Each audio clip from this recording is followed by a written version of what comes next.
The General Hospital spoilers for Thursday, July 10th suggest that Kai Taylor's confession will upset Curtis Ashford, while Sasha Gilmore Corbin confronts a negotiation. Carly Spencer will also forecast disaster. So here's what spectators should expect. First, Emma Scorpio Drake will grill Jocelyn Jacks. Jocelyn may face concerns about Vaughn now that he has placed himself into Emma's orbit. Meanwhile, Portia Robinson will receive love advice from Stella Henry, who believes Curtis and his wife still have a chance at happiness. Stella will emphasize the importance of remembering why they fell in love and remaining true to their sentiments. Portia will eventually meet Jordan Ashford, who may reveal her plans to leave Curtis' life. However, Portia may soften and appear to be over her jealous tantrums. Jordan will have concerns about what Portia says, so we'll discover if she's telling the truth. Kai appears to be willing to admit to Curtis that he was the one who tipped off Drew Kane. Kai ruined Curtis' Jacinda plan by leaking information, thus Curtis will be furious over his intervention.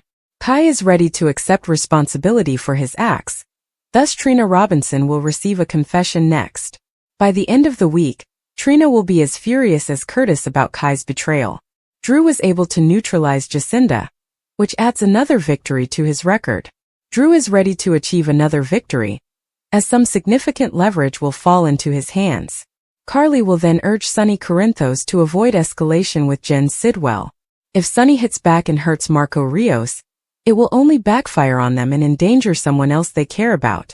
Marco will threaten legal action if a reporter pursues him at GH. Lucas Jones will assist Marco during his ongoing struggle, although he may be concerned about Marco's preoccupation with vengeance on Sonny.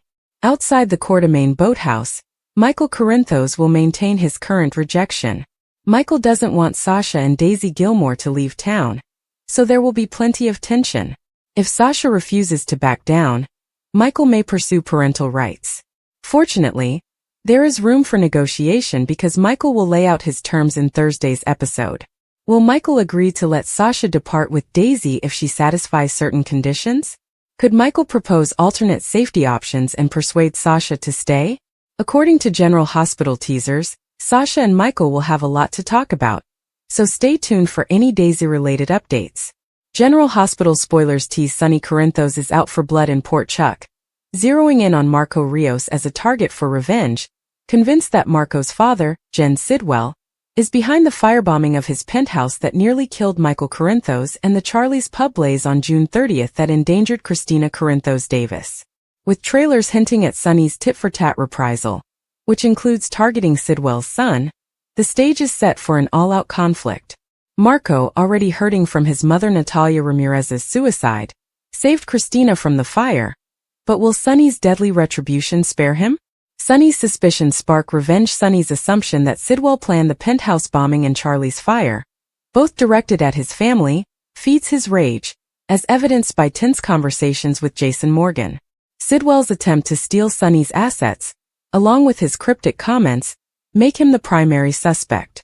Sonny's plan to retaliate by attacking Marco, possibly through intimidation or framing him at Alexis Davis's legal practice to take the blame for what Alexis and Christina have done, is similar to Sidwell's family attacks.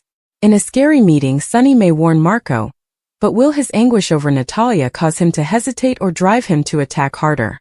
GH spoilers leak Marco caught in the crossfire. Marco's heroism in saving Christina from the Charlie's fire, only to lose his mother, leaves him vulnerable, battling with guilt in tortured office moments. Unaware of Sidwell's possible involvement in the fires, Marco's work on the Cassadine estate's missing $10 million puts him in Sonny's sights.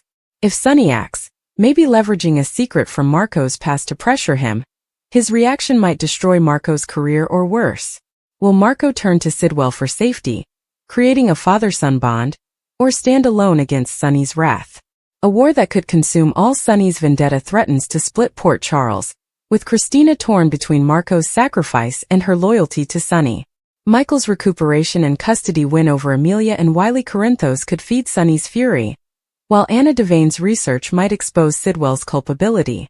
The spectators appear divided, with some cheering, "Sonny's gonna crush Marco," with others pleading, "Leave the poor new guy alone." Will Sonny's war on Marco, targeting him to hurt Sidwell, spark a deadly conflict, or will Christina's gratitude halt his revenge? Keep checking back for more GH news and spoilers to discover out. Wednesday, July 9, 2025. Rick extends an invitation to Elizabeth. Drew advises Willow, Felicia updates Curtis, Michael provides reassurance, and Lucas makes a request of Carly. Read the most recent GH recap. Willow gaslights Sasha, Sidwell and Marco promise to ensure Sunny gets his. Cody kisses Ava. Drew and Kai finish a swim at Metro Court Pool, discussing Kai's internship and Drew's appreciation for Kai. Kai likes Trina's parents, but he couldn't let them blame him for something he didn't commit. Drew understands how it would have harmed Willow's chances of reuniting with her children, as well as his daughter Scout. Kai believes Trina will see he had to do what was right. Felicia heads to Curtis' office. She persuaded Jacinda to return to the States. She will be there in 24 hours. Curtis appreciates it. She departs as Jordan enters. Curtis tries to explain what she saw the other night, but Jordan realizes she was protecting her marriage. Portia feels responsible, but Curitis disagrees. He needed a friend, and she was there for him. He unintentionally placed a target on her. When she tells him that Portia threw iced tea on her, he explodes. He did not know. Portia will remove herself from his life. He calls her a class act before she leaves. Trina and Eva look around at the artwork at Jerome Gallery and talk about how Cody helped her put the room together. They enjoy the lighting's low environmental impact. She confesses that she is free to splurge. Trina is anxious about her parents' marriage, but Eva insists they will handle it on their own. She advises Trina to focus on herself and Kai. Trina acknowledges they are good together. Eva believes she and Rick can learn that from her. Cody visits Christina and expresses fear that he overplayed his hand the night before. He explains that he was vibing and kissed her before she hit him. Christina believes that since they are still setting up the place, all is not lost. Chrissy advises him to turn Ava against Rick, and everything will work out. Cody hesitates a little. He's come to know Ava, and there's more to her than he realized. Christina disagrees. He informs her about what happened to Kiki. Christina admits that it was bad, but she cares more about Molly. Molly would be thrilled if he was with Elizabeth rather than Ava. He believes they should tell Molly what they're doing, but Christina will tell her father. They should keep it a secret. Molly steps in and inquires about the secret. Chrissy defends him, claiming he's lovely because of how he helped them after the fire. Molly discovers that he's going to the gallery for a showing. She is astonished. That's not his usual thing. He agrees but adds that he hung the images for Ava Jerome. He takes off, and Molly is astonished her sister did not disparage Ava. She says that she noticed Ava was intrigued in Cody. That pleases Christina, who realizes how upset Molly is about Ava getting her claws into Cody. Lucas goes into surgery at General Hospital, while Rick asks Liz out. She's already planning to visit the Joel Sartor exhibit. Because he invites her to join him. She enjoys spending time with him but does not want to lead him on. He apologizes for overstepping. He wants her friendship. Nearby, Carly cautions Willow that she will not get away with what she did in the pool. She advises her not to marry Drew, but Willow refuses to be told what to do. If the pool situation repeats itself, Carly will ban her from Metro Court. Willow considers her callous, and Carly recalls how she kept her from her son while he was in Germany. Lucas interrupts and pulls Carly away before things become too dangerous. He despises Willow as well, but he has a favor to offer. He urges her to protect Marco from Sunny, who believes Sidwell is responsible for the Charlie's fire. Carly claims Sunny does not target innocent bystanders, but Lucas is still concerned about a conflict. Liz later asks Lucas how Marco is doing. Lucas describes it as complicated, and they all agree that he feels guilty, especially after stopping at Charlie's to help Christina escape the fire. Liz informs Lucas that Rick has asked her out, and Lucas refers to him as the messiest man he's seen since dating Ava. Liz believes she got through to him and emphasized that they were simply friends. Sasha informs Michael at the Q home by the boathouse that she will not let her kid out of her sight. Michael tries to soothe Sasha, who wonders how Daisy ended up in the cradle. The onesie she changed into as she left the room, along with the melodic mobile that turned on when she was not present. Michael believes they can all be explained, which makes Sasha wonder if he thinks she is crazy. He does not doubt her. He trusts everything she says. I know you, he says, knowing she's strong and composed. Sasha bursts into cries of gratitude, but he claims someone snatched and hid their daughter on purpose. She believes it's time she relocated. He offers to beef up security, but she has to leave. He trusts her judgment. He asks where she is and offers to pay her expenses, but she is leaving PC. Michael is stunned, but she has already lost one child. She must safeguard Daisy by going into hiding. Michael cannot let her do that. At Sunny's, Jason and Sunny discuss how Sidwell deserved his because he came after his family. It feels like a setup, especially given the media is stressing about how deadly it is on PC. If Miss Wu gets implicated, Sidwell will pull her chain. Sunny informs Jason that Christina is doing well but is rattled. Jason refers to the fire as old school. It doesn't feel like the same person is behind it as the one in the penthouse. This makes it more difficult to defend the family. Sunny informs Jason that Natalia committed suicide, and that he and Turner feel responsible. Natalia assumed they had a romance, which was the final straw for her. He wishes things had been different for her. He understands he needs to get out of deception and adds regarding Sidwell, that fire can't go unanswered. They need to send him a message. Come after my child, and your child will pay. This is bad news for Marco. Jason has already made plans for Marco. Willow surprises Drew in the Metro Court with the words, "Say the word," and the plan goes live. Kai departs as Willow tells her fiancé about her discussion with Carly. Drew calms her and promises to convince the court that they are the children's stable home. He apologizes for how things are going. They kiss. Cody returns to the gallery as Trina exits the room. He helps her with some boxes while apologizing for overstepping last night. She calls it water under the bridge. He leaves as Rick arrives bringing flowers for Ava. Trina submerges them in water, and Rick turns over a check to the gallery. She believes he's thoughtful, and Rick asks for forgiveness. Cody observes as they make up. Later, Felicia arrives at Curtis' workplace. Jacinda bailed. Curtis sighs, and when Kai arrives and eavesdrops outside the door, he blames Drew. Carly arrives at Sunny's home and informs him that she is there to see that no more of their children perish. Carly felt uneasy, no matter how hard she tried to focus on something else. It had begun with a talk in the kitchen, a few clipped comments from Sunny about Sidwell, the ambitious new player in Port Charles's criminal underworld. Carly had previously heard of him, quiet whispers from the docks, murmurs at the Metro Court, but now Sunny was actively involved.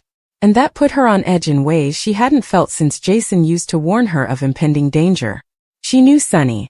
She understood his instincts, his fire, and his insatiable desire to dominate what he thought was his. But she also understood how that fire had taken him down perilous pathways, nearly destroying everything on multiple occasions. So when Sunny suggested Sidwell, not as a danger but as a potential ally or someone worth bargaining with, Carly's stomach knotted. Something didn't feel right. When her stomach shouted, she listened. She followed him out onto the terrace later that day, unable to let the issue go, even when Sunny tried to dismiss it with a shrug and a fatigued expression that told her he was already deeply involved. He claimed Sidwell wasn't like the rest. He described himself as smart, calculated, and respectful of boundaries. Carly viewed things differently. Sidwell was not someone who respected limits. Rather, he tested them. The manner he had discreetly established himself into the Corinthos organization's outer networks was too slick and deliberate. Carly brought up Morgan. She didn't do it to harm Sunny, but because the wound was still open and real. "Remember the last time you felt you had control over a ticking time bomb?" she questioned, her voice quiet yet strong. "We thought we had everything under control until it all blew up in our faces." Of course, Sunny bristled. He disliked being told what to do. He especially despised being reminded of his failings. But Carly wasn't trying to disgrace him. She was trying to protect him. Protect them all. The family. The children. Donna.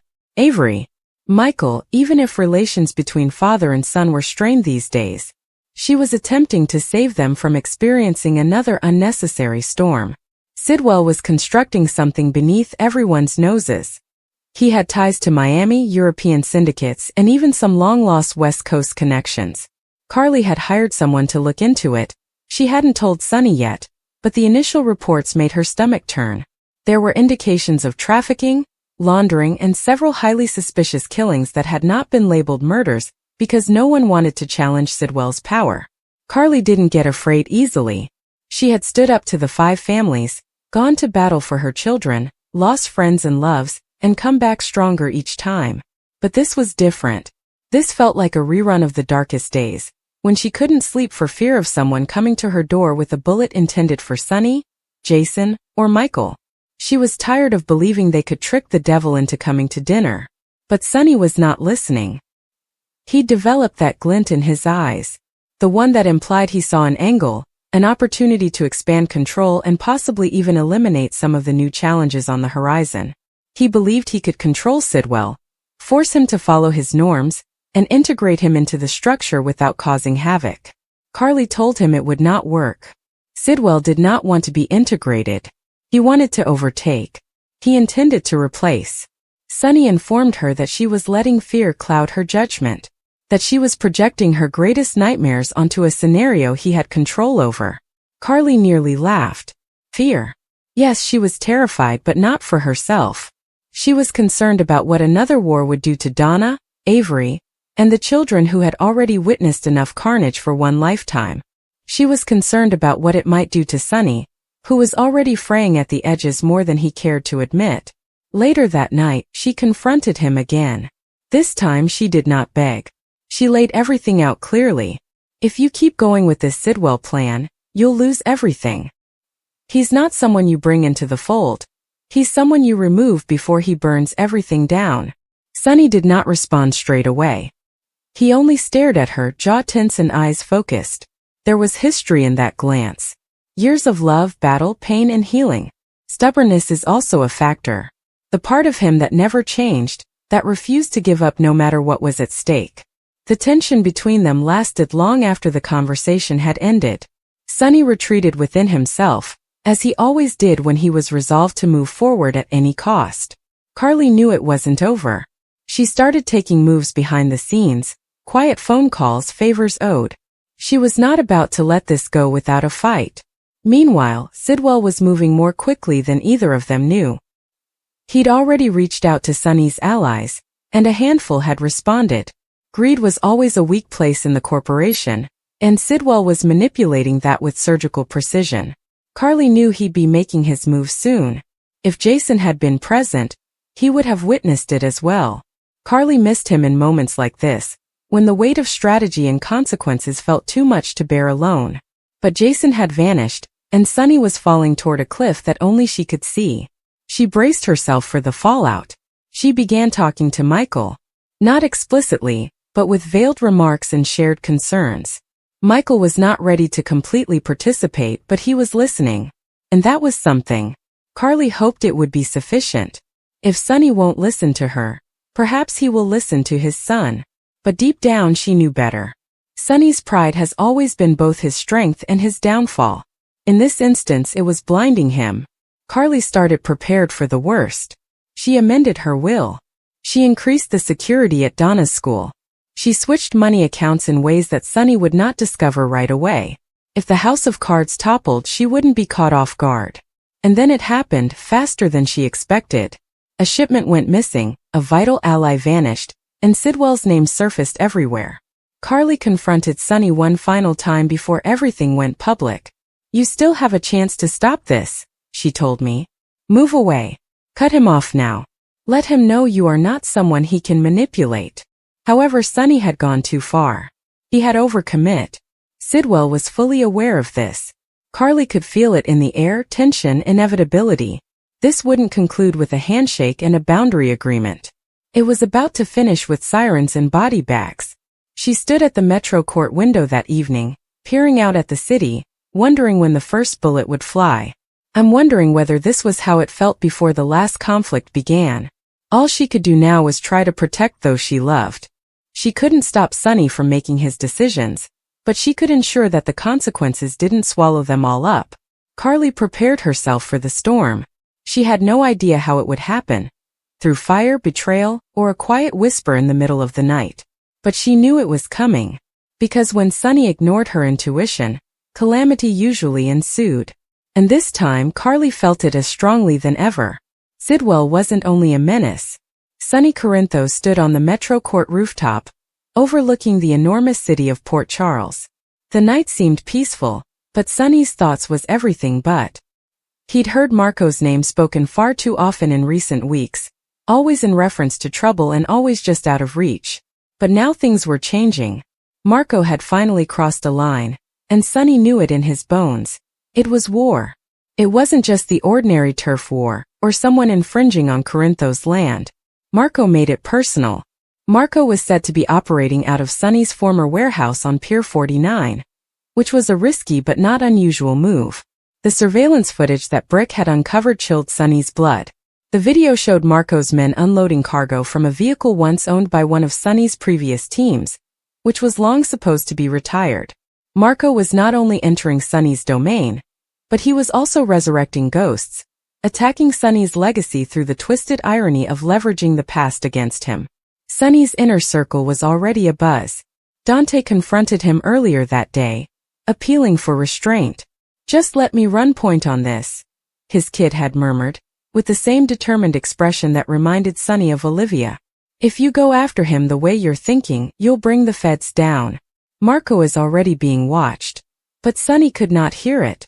Marco could not understand restraint. Marco comprehended signals that were loud, final, and violent. During Dante's statement, Jason remained silent and studied Sunny with quiet deliberation. After Dante went, Jason stayed. "If we hit Marco," he continued, "we should do it cleanly. There's no blood in the streets. You want to shake him, not tear the city down." Sunny did not immediately answer. He poured himself a bourbon and peered at the amber liquid, as if it contained answers. He knew Jason was correct, but he also knew Marco would not back down. Marco was young, arrogant, and clearly didn't understand the rules of the game, the type of man who had something to prove and didn't care who was injured in the process. This made him dangerous. Meanwhile, Carly had her own reservations. She learned about Marco from one of her new hospital contacts, a nurse who moonlighted at a club owned by one of Marco's business friends. "He's moving fast, Sunny," Carly informed him. "He's attempting to make you appear older. He uses your name as if you are past your prime. That cannot go unanswered." That hit a nerve. Sunny recalled how people used to say the same thing about Joe Scully, that he was a relic, washed up, and that someone new was going to take over. Sunny had been that person once.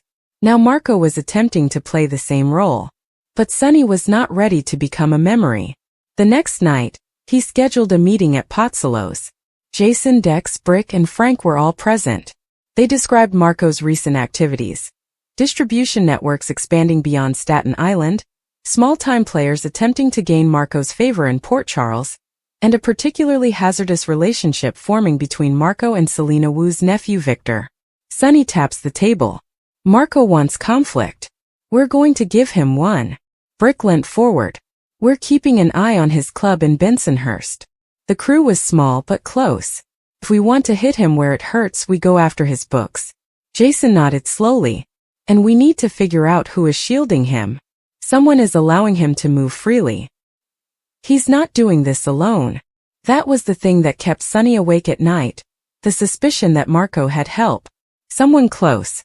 Someone familiar with the terrain. Willow became aware of the tension while in the hospital. She tried not to ask questions, but Michael sensed her concern. "Whatever's going on with my father," he informed her, "I'll handle it." But Michael was treading a thin line. He didn't want to be dragged back into Sunny's world, but he couldn't stand by while his family was threatened. Marco might be Sunny's nemesis, but Michael knew that if Marco succeeded, the entire Corinthos family would be in danger. Christina had her own take. She'd started hearing about Marco among the kids at the community center. Some of them had older brothers who were pushed into occupations that didn't seem appropriate: deliveries, late-night meetings, cars with out-of-state plates. She took it to Sunny, hoping he'd turn it off discreetly. But Sunny was not in a peaceful mood. "You stay out of this," he told her. "Let me deal with it." "You always say that," Christina replied. "Until someone ends up dead." Those words hovered in the air. Everyone remembers the last time a turf dispute turned bloody. Morgan's name remained an open wound. That night, Sunny drove alone and ended up to Morgan's cemetery. The silence there provided no explanations but plenty of reminders. He stood for a long time trying to convince himself that this was different, that he wasn't acting out of vengeance, pride, or fear. But deep down he knew. Marco had taken an intangible. He had threatened Sonny's authority, his position, and the safety of his family. That was not something Sonny could forgive. Back at Pozzolo's, Jason was setting things in motion. Brick followed a digital trail from Marco's club to a fictitious firm operating out of Canada. Marco was clearly garnering worldwide support, which raised the stakes. The next move was more than just a street skirmish. It was global. This meant Sonny needed to be surgical. Dex volunteered for recon. "I know his kind," he said. "Let me get close." "I can get into the club," Jason said, "but only under severe conditions. No interaction, no confrontation, and no blowing cover." Sonny needed answers, not a body count, not yet. Dex was in within a few days, masquerading as muscle for a low-level loan shark who owed Marco's folks. He made himself useful, unobtrusive, and faithful. It works. He became aware of Marco's movements and, more crucially, noticed who Marco was meeting. Vince Borelli, a man Sonny had not heard from in years. Vince was old school, assumed dead, and had been expelled from the East Coast 5 years ago. Marco's abrupt return could only imply one thing. He was attempting to recreate a crime network on the bones of what Sonny had long since buried. The old adversaries were returning, and Marco was their ticket in. Jason and Sonny regrouped. "We hit his shipment," Sonny stated bitterly. "Make a message out of it. Not just to Marco but to everyone watching." The hit occurred on a rainy Thursday night. Brick's information directed them to a warehouse just outside Rochester. Jason led the team. It was clean, rapid, and loud enough to create waves. Nothing violent, just flames and smoke. A message, as Sonny mentioned. Marco, however, was not scared. He became outraged. 2 nights later, Pozzolo's was broken into. Nothing was stolen. Sonny didn't flinch when he noticed the bullet lodged in the bar counter and the inscription, "Old Kings Fall Hardest." He folded the paper, placed it in his pocket, and looked at Jason. "No more warnings." Jason said nothing. They both knew what was coming. Marco had officially become a threat not only to Sonny's business, but to everything Sonny believed in. The man had declared war, and Sonny was not going to take it lightly. He called a private meeting with Ava, which surprised everyone. She still had contacts in New York, despite her best efforts to go legal. Sonny required information and favors, and Ava remained one of the few who knew the cost of control. "You realize," she reminded him, handing him a manila packet, "once you start this, there's no going back." "I never planned to," Sonny responded. At the same time, Nina saw a change in him. He appeared distant and colder. The version of Sonny she had attempted to love, the one who remembered who he was in Nixon Falls, was fading, replaced by a man who donned black suits and made phone calls in the dark. "Tell me this isn't going to end badly," she asked one night. General Hospital spoilers indicate that Willow Tate may be arrested and imprisoned for her recent crimes against Daisy Celeste. So let's speak about the major expose and the ramifications Willow may face. Daisy has been suspected of having a stalker ever since she was born. From Sasha Corbin being given the wrong kid at the hospital to the new mother discovering the infant in a different onesie, fans knew someone was watching over a child who shouldn't be. Many GH viewers' concerns were verified during the Tuesday, July 8th episode, when it was discovered that Willow Tate was not only keeping an eye on Daisy from afar, but also removing her out of her crib and taking her for walks. Willow politely reminded Daisy that she was unhappy with Sasha Corbin for betraying her and Michael Corinthos for kidnapping her children, and that it was time for them to feel her pain. Willow's mental health has deteriorated after she lost full custody of Wiley and Amelia Corinthos, as seen on GH. Michael was granted sole guardianship of the children, which Willow has found difficult to accept. She has not only pursued Daisy, but she has also purposefully attempted to run into Michael and Wiley at the Metro Court pool, which is utterly out of character for her, and violates the judge's order.